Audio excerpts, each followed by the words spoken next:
తెలుగులో చిన్న పదం ప్రేమ, 2 అక్షరాల ఆలింగనం ప్రేమ.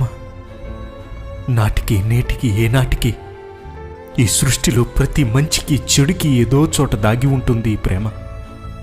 కొన్నిసార్లు ఈ ప్రేమ కోసం కొందరు చనిపోయారు, మరికొందరు ఈ ప్రేమ కోసం చంపేశారు. కొన్నిసార్లు ప్రేమ కోసం కొందరు సర్వం దారిపోశారు, మరికొందరు ప్రేమ పేరుతో సర్వం దోచేశారు. కొన్నిసార్లు ఈ ప్రేమ కోసం పరితపించి పిచ్చోళ్ళైపోయారు, మరికొందరు ఆ ప్రేమను వాడుకుని ఎందరినో పిచ్చోళ్ళని చేసేశారు. అంటే ప్రేమ అనేదే లేదా? ప్రేమ అనేది ఇలానే ఉంటుందా? ఇంతకీ అసలు ప్రేమ ఎలా ఉంటుంది? ప్రేమకుండే రూపలవని ఏంటి? ప్రేమలోని కమ్మదనం ఎంత ఆకర్షణీయంగా ఉంటుంది? ప్రేమకున్న ప్రభావం ఎంత శక్తివంతమైనది? నిజానికి నిజమైన ప్రేమను ఎప్పుడైనా కలిసావా, చూశావా, తాకావా, అనుభవించావా? అందరికీ ప్రేమ అంటే ఎంతో ఇష్టం. అందరికీ ప్రేమ గురించి మాట్లాడాలని ఉంటుంది. అందరికీ ఆ ప్రేమని రుచి చూడాలి అనిపిస్తుంది. కానీ ప్రేమ ఎక్కడ దొరుకుతుంది? ప్రేమ ఎలా ఉంటుంది? ప్రేమను కలుసుకోవడం ఎలా? ఈరోస్ భార్యాభర్తల మధ్య ప్రేమకు గ్రీకులు పెట్టిన పేరు. అందం ఉన్నంత వరకు, వయస్సు విరబూసినంత వరకు చెక్కు చెదరది ప్రేమ. పొద్దు పొడిచినప్పుడు చిగురించిన పుష్పం ప్రాతకాలానికి వాడిపోయినట్లు కాలపు కవ్వింపులో కలిసిపోతుంది ఈ రోజ్. ఫిలియో స్నేహితుల ప్రేమకు పెద్దలు పెట్టిన నామం. అవసరాలకి, జులై తిరుగుళ్ళకి, కోరికలకు పెద్దపీట వేసింది ప్రేమ. చిరకాల స్నేహం, శాశ్వత బంధం ప్రస్తుత తరాల్లో మనం చూడగలమంటారా?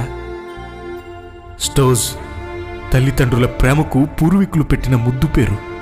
కాయ కష్టం చేసి రెక్కలు ముక్కలు చేసుకుని పిల్లల్ని అందలమెక్కిస్తుంటే చివరికి పండుటాకిల్ని వృద్ధాశ్రమానికి అంటగొడుతున్నారు పేగు పంచుకుని పుట్టినవాళ్ళు. ఎంత కడుపును పుట్టిన పసికందులకు పసితనం ఆరకముందే నడి రోడ్డున అంగట్లో వస్తువులా అమ్మేస్తున్నారు తల్లిదండ్రులు. సొంత రక్తం రూపం పొందుకుని పుట్టిన తన ఆడబిడ్డని కూడా చూడకుండా చెరిపేస్తున్న తండ్రులను చూస్తున్నప్పుడు నలుగురిలో నవ్వుల పాలవుతుంది ఈ తల్లిదండ్రుల ప్రేమైన స్టోజ్. అగాపే సరిహద్దులు లేని స్వార్థరహిత దేవుని నిజ ప్రేమకు పరిశుద్ధులు పెట్టిన పేరు. నీ ప్రాణం కోసం ప్రాణం ఇవ్వడానికైనా, నీవు వెలగడానికి కొవ్వొత్తులా కరగడానికైనా, నీ క్షేమం కోసం తాను క్షేమం అనుభవించడానికైనా, నీ దోషణ కోసం ఎన్ని దోషణలు అనుభవించడానికైనా ఆ ప్రేమకు అవధులు లేవు, ఎల్లలు లేవు, మాటలు రావు. ప్రేమ పరిశుద్ధమైనది.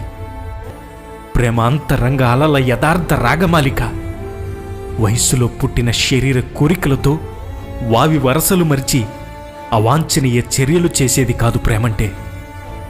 జీవిత పరమార్థాన్ని అందించడానికి రుణపడేది. ప్రేమ దేనిని ఆశించదు, ఆపేక్షించదు. అగాధ సంద్రాలు అడ్డు వచ్చినా, లోకమంతా కోడై కూసినా ఆద్యంతం ప్రేమించేదే నిజమైన ప్రేమ.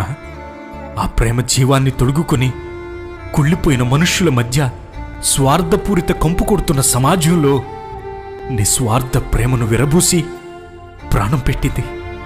పాపి పరలోకంలో అడుగు పెట్టాలని అసమాన ప్రేమకు ప్రాణం పోస్తూ మృత్యుంజయిగా నిలిచింది. ఆ ప్రేమ పేరే యేసుక్రీస్తు. యేసుక్రీస్తు.